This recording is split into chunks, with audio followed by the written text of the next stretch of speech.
नमस्कार विद्यार्थी मित्रांनो, बघा स्टॅटिस्टिक हा आपला लेसन आहे. याच्यातलं एक्झाम्पल बघा. Compute the mean deviation for the mean of the data. बघा आपल्याला मीन डेविएशन ऑफ मीन तुम्हाला काढायचं आहे. त्यासाठी बघा तुम्हाला काही नंबर्स दिलेले 12, 6, 7, 3, 5, 10, 18 आणि 5. तर त्यासाठी काय करा, सगळ्यात अगोदर आपल्याला एक टेबल बनवून घ्यावा लागेल. लक्षात ठेवा, टेबल मध्ये सगळ्यात अगोदर घ्या xi. बघा पुढे त्यानंतर तुम्हाला लागणार आहे di. di कसं निघतो, x मायनस x बार आणि त्यानंतर इथं घ्या डिटर्मिनंट ऑफ d. म्हणजे याच्यातले आलेले जे निगेटिव्ह नंबर आहे ते तुम्ही इथे पॉझिटिव्ह मध्ये लिहिणार आहे. आता बघा असेंडिंग ने आपण करू. तर त्यासाठी सगळ्यात छोटा नंबर बघा 3.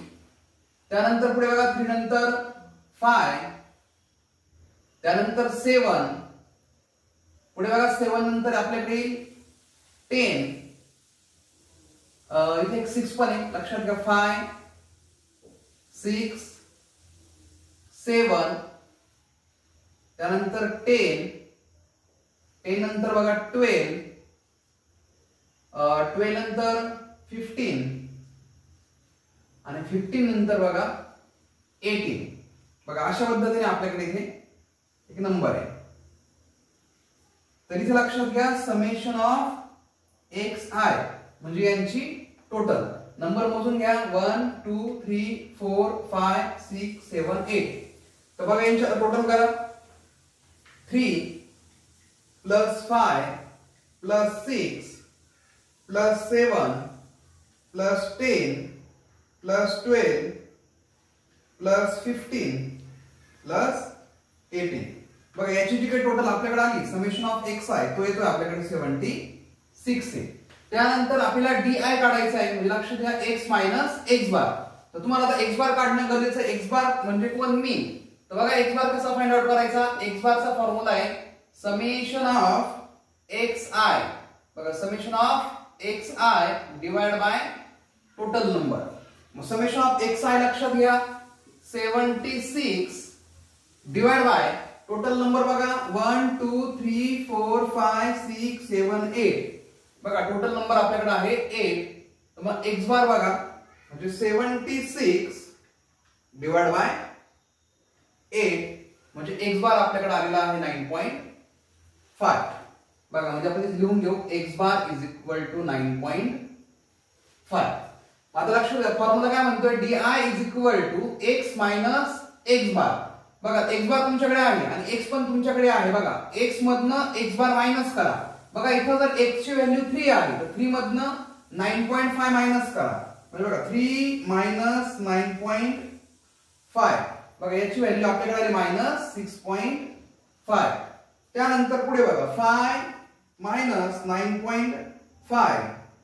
बघा याची व्हॅल्यू आली मायनस 4.5. पुढे लक्षात घ्या 6 मायनस 9.5. बघा हा आपल्याकडे येतोय मायनस 3.5. पुढे बघा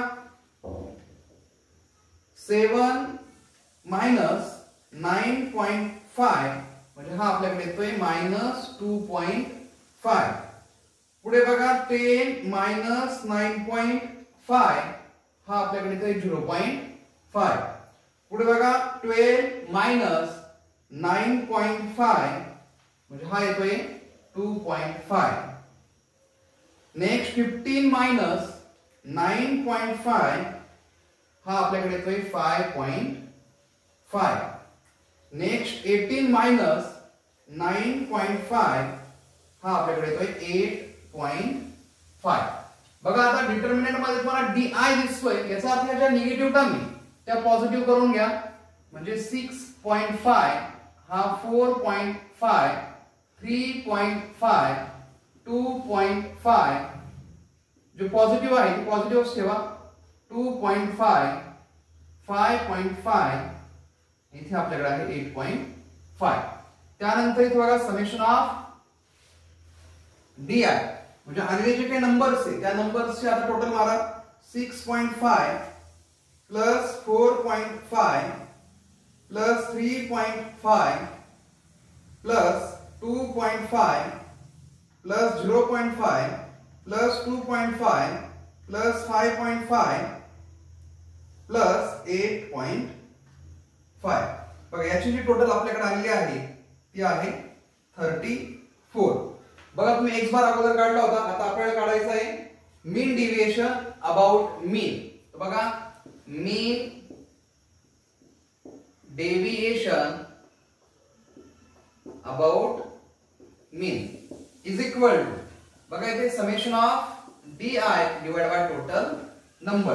तर बघा समेशन ऑफ डी आय जो आपल्याकडे आहे तो आहे 34 डिवाइड बाय टोटल नंबर होते आपल्याकडे 8, म्हणजे 34 डिवाइड बाय 8 म्हणजे आपल्याकडे मीन डिव्हिएशन अबाउट मीन 4.25. बघा अशा पद्धतीने आपण मीन डिव्हिएशन अबाउट मीन इथं फाइंड आउट केला. बघा नेक्स्ट एक्झाम्पल मध्ये सुद्धा आपल्याला मीन डेविएशन फ्रॉम मीन हाच आपल्याला कॅल्क्युलेट करायचा आहे. त्यासाठी बघा तुम्हाला मार्क्स दिलेले आणि नंबर ऑफ स्टुडंट आहे. तर हा एक इम्पॉर्टंट सम आहे, एक्झामला खूप वेळ आलेला आहे. तर लक्षात घ्या मार्क्सला आपण एक XI कन्सिडर करा आणि नंबर ऑफ स्टुडंटला आपण इथं FI कन्सिडर करू. तर बघा इथे आपल्याला टेबल बनवणं गरजेचं आहे. सगळ्यात अगोदर XI घ्या म्हणजेच मार्क्स घेऊ. पुढे बघा नंबर ऑफ स्टुडंट्स म्हणजे FI, त्यानंतर बघा XI इंटू FI, पुढे XI इंटू FI झाल्यानंतर लक्षात घ्या आपल्याला D म्हणजे DI काढायचा आहे म्हणजेच X मायनस X बार. बघा X मायनस X बार नंतर डिटर्मिनंट ऑफ DI म्हणजे बघा मग पहिल्या एक्झाम्पल मध्ये आपण केलेलं होतं त्याची निगेटिव्ह आलेली व्हॅल्यू त्याच्यामध्ये आपण पॉझिटिव्ह घेतो आणि त्यानंतर FI into determinant of DI. बघा अशा पद्धतीने आपण इथे टेबल आता बनवायचा आहे. XI ची व्हॅल्यू बघा 3, 4, 5, 6, 7 आणि 8. इथे बघा FI 1, 3, 7, 5, 2, 2. त्यानंतर बघा यांचं समोरासमोर मल्टिपल करा. 3 1 जार 3, 4 3 जार 12, 7 5 जार 35, 6 5 जार 30, 7 2 जार 40 आणि 8 2 जार 16. बघा खाली समेशन ऑफ FI आणि इथं summation of FI into XI. तर बघा समेशन ऑफ FI त्याची टोटल करून घ्या. 1 plus 3 plus 7 plus 5 plus 2 plus 2. 1 3 7 5 2 plus 2. बघा याची टोटल आपल्याकडे आहे 20. समेशन ऑफ FI XI बघा 3 plus 12 plus 35 plus 13 plus 14 plus 16. हा आपल्याकडे येतोय 110. त्यानंतर तुम्हाला DI फाइंड आउट करायचा आहे म्हणजे X मायनस X बार. तर बघा X बार साठी आपल्याला फॉर्म्युला आता घ्यायचा आहे summation of FI XI divide by summation of FI.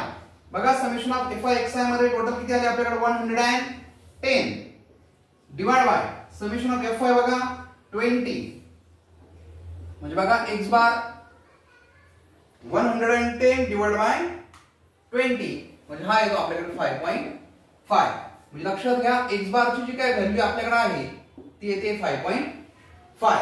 मग ती व्हॅल्यू तुम्हाला X मधनं मायनस करायची.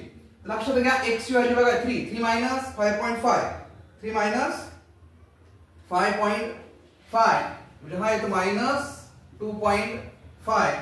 पुढे बघा 4 मायनस 5.5 म्हणजे हा येतो मायनस 1.5.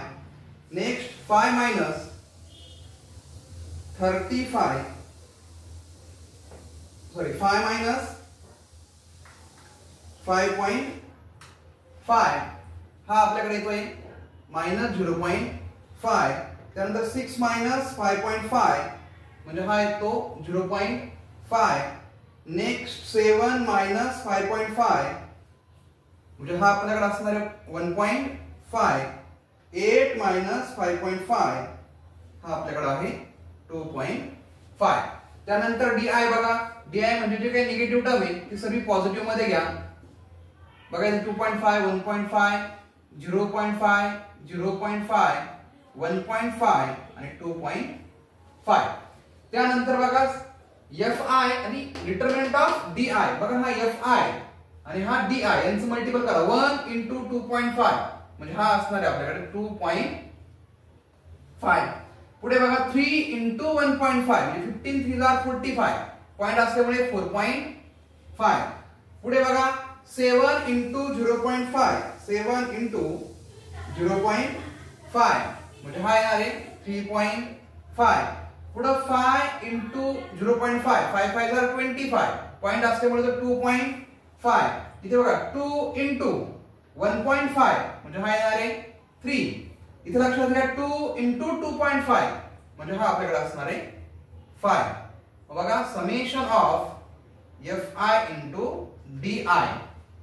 बघा 2.5 plus 4.5 plus 3.5 plus 2.5 plus 3 plus 5 म्हणजे याची टोटल जी आपल्याकडे आहे ती आली 21. बघा mean deviation about mean. Mean deviation about mean चा इथे फॉर्म्युला काय बनणार आहे? Summation of FI into DI divide by summation of FI. बघा summation of FI DI 21 divide by summation of FI बघा 20. म्हणजे आपल्याकडे मीन डेविएशन अबाउट मीन 21/20 म्हणजे निघतोय आपल्याकडे 1.05. बघा अशा पद्धतीने आपण मीन डेविएशन अबाउट मीन याच्यावरती काही 2 इम्पॉर्टंट सम घेतलेले ते व्यवस्थितरित्या प्रिपरेशन करून जा.